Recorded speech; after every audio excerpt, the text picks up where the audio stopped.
Assalamualaikum warahmatullahi wabarakatuh.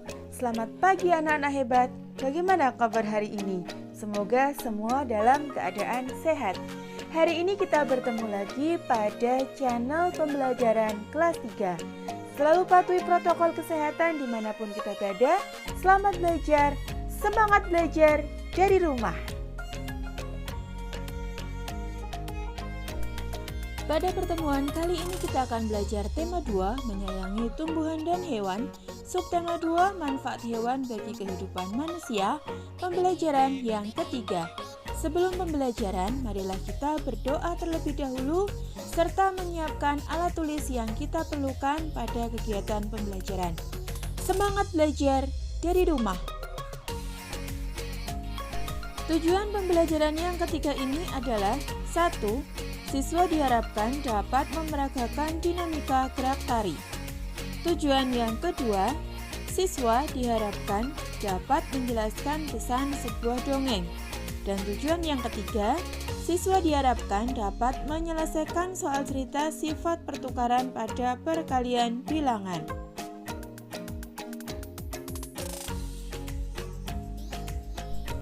Kucing adalah hewan jinak yang dipelihara manusia. Banyak manfaat dari memelihara kucing. Kucing sebagai teman bermain, dapat menghilangkan stres dan menghalau tikus. Ibu Benny suka kucing, namun tidak memelihara kucing. Kucing-kucing liar sering berkumpul di rumah Benny, sebab ibu sering memberi makan kucing-kucing yang datang ke rumah. Benny sering memperhatikan tingkah kucing-kucing. Ada kalanya mereka bermain-main dengan tirai yang bertiup angin. Seringnya mereka bertengkar saat makan. Gerakan kucing-kucing itu lucu dan menggemaskan. Mari kita belajar dinamika gerak tari berbagai gerakan menirukan hewan. Pada pembelajaran yang lalu kita sudah belajar tentang dinamika gerak tari. Pada gerak tarian sederhana terdapat dinamika gerak tari yang terdiri atas gerakan lemah dan kuat serta gerakan cepat dan lambat. Untuk yang pertama kita belajar gerakan lemah dan kuat. Gerakan ini didasarkan pada seberapa besar tenaga yang kita perlukan untuk melakukan gerakan tersebut. Sebagai contoh gerakan lemah seperti mengangkat kapas, kemudian membuka buku, itu merupakan contoh gerakan-gerakan yang lemah. Artinya ketika melakukan gerakan mengangkat kapas dan membuka buku, kita hanya membutuhkan energi yang sedikit.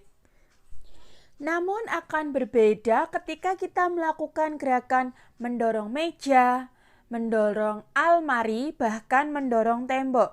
Kita memerlukan energi yang lebih besar, sehingga gerakan-gerakan mendorong almari, mendorong meja, mendorong kursi, mendorong tembok itu merupakan contoh dari gerakan kuat tangan. Gerakan yang memerlukan energi dalam jumlah yang banyak. Seperti halnya ketika kita menirukan gerakan mengangkat beban yang berat. Nah, kemudian yang kedua, kita belajar tentang gerakan cepat dan lambat. Gerakan cepat dan lambat ini didasarkan pada kecepatan gerakan yang kita lakukan. Sebagai contoh, gerakan menirukan bebek berjalan, gerakan menirukan siput berjalan. Kedua gerakan tersebut merupakan contoh gerakan lambat, yaitu gerakan yang dengan kegiatan yang lambat ya, pelan. Namun berbeda dengan gerakan menirukan elang menangkap mangsa, kucing menangkap tikus, harimau menerkam rusa. Gerakan-gerakan yang tadi Bu Tiwi sebutkan merupakan contoh gerakan cepat karena dilakukan dengan kecepatan yang tinggi. Itu dua materi tentang dinamika gerak tari. Semoga anak-anak bisa memahami, anak-anak bisa mengerti. Kemudian kita lanjutkan dengan materi selanjutnya, yaitu Kita belajar tentang dongeng yang terjadi antara petani dan anak harimau. Kita belajar bersama, kemudian nanti kita akan mencari pesan yang terdapat pada dongeng tersebut.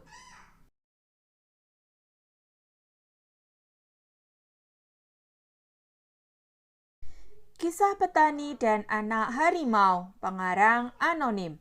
Di sebuah desa di Pulau Jawa, tinggallah seorang kakek. Ia terkenal baik hati dan ramah. Namanya Ki Maulaya. Para warga desa sangat segan dan mengagumi beliau. Sifatnya yang arif dan bijaksana sering dijadikan tempat bertanya ketika ada perselisihan. Suatu hari Ki Maulaya pulang dari sawah. Di tengah-tengah perjalanan menuju rumahnya, Ki Maulaya terhenti oleh suara yang didengarnya. Ia pun mencari dari mana suara itu berasal. Dia menemukan sebuah lubang jebakan. Dilihatnya ada 3 ekor anak harimau yang terjebak dan tak bisa keluar. Melihat bahwa binatang yang dia temukan bisa membahayakannya, dia pun tertegun sejenak. Setelah beberapa saat terpaku, Ki Maulaya dapat menekan rasa takutnya. Aku percaya bahwa kebaikan pasti dibalas dengan kebaikan pula. Dikeluarkannya satu persatu anak harimau itu. Setelah semua terangkat, dia pun naik keluar dari lubang itu. Baru saja dia sampai di atas, tiba-tiba dari semak belukar keluar seekor harimau yang sangat besar. Harimau itu adalah induk dari 3 anak harimau yang dia tolong. Ki Maulaya pun gemetar dan berkeringat dingin. Namun dia mencoba mengendalikan rasa takutnya. Ia hanya pasrah pada kehendak Sang Pencipta. Harimau itu mendekatinya sambil mengendus-endus Ki Maulaya. Lalu dia pergi membawa anak-anaknya. Konon setelah kejadian itu, Ki Maulaya dan harimau menjadi sahabat. Harimau itu sering menunggui Ki Maulaya ketika di sawah dan menjaganya dari bahaya hewan-hewan buas. Dan apa yang diyakini Ki Maulaya terbukti. Kebaikan pasti dibalas dengan kebaikan pula. Setelah kita membaca kisah petani dan anak harimau, kita dapat menemukan 2 pesan yang terdapat pada dongeng tersebut.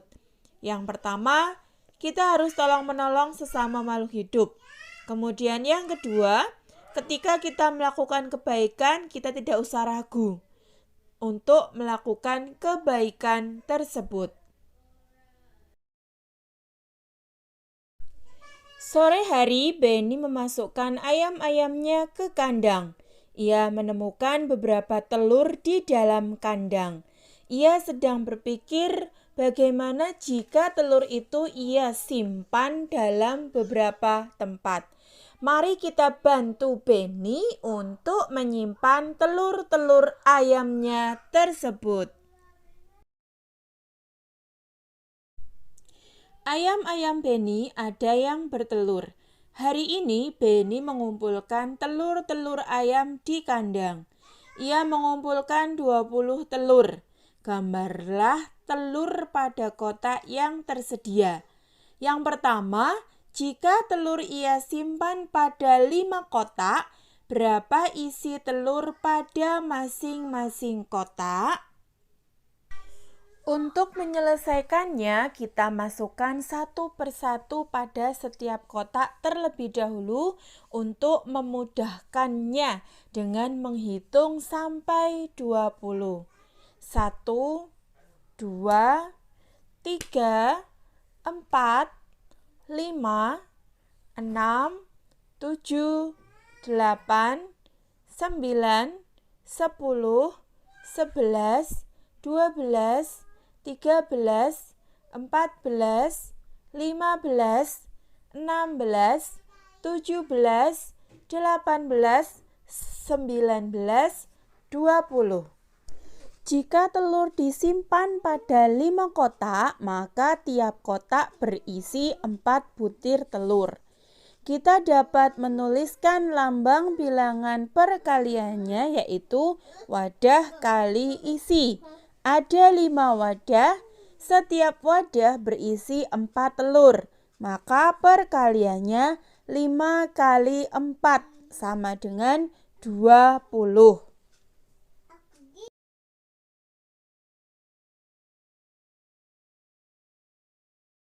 Jika telur ia simpan pada 4 kotak, berapa isi telur pada masing-masing kotak? Dengan cara yang sama, kita masukkan setiap telur ke bagian kotak sesuai dengan jumlah telur sebanyak 20 sambil kita hitung antara 1 sampai 20. 1, 2, 3, 4, 5, 6, 7, 8, 9, 10, 11, 12, 13, 14, 15, 16, 17, 18, 19, 20. Jadi, pada setiap kotak berisi 5 butir telur. Maka perkaliannya dapat kita tulis wadah dikalikan isi. 4 dikalikan 5 sama dengan 20. Sifat pertukaran pada perkalian menyimpan ayam Beni dapat kita tulis 4 kali 5 sama dengan 5 kali 4. Demikian ya materi tentang sifat pertukaran pada perkalian bilangan. Demikian tadi materi kita pada pagi hari ini, semoga bermanfaat. Wassalamualaikum warahmatullahi wabarakatuh. Dadah.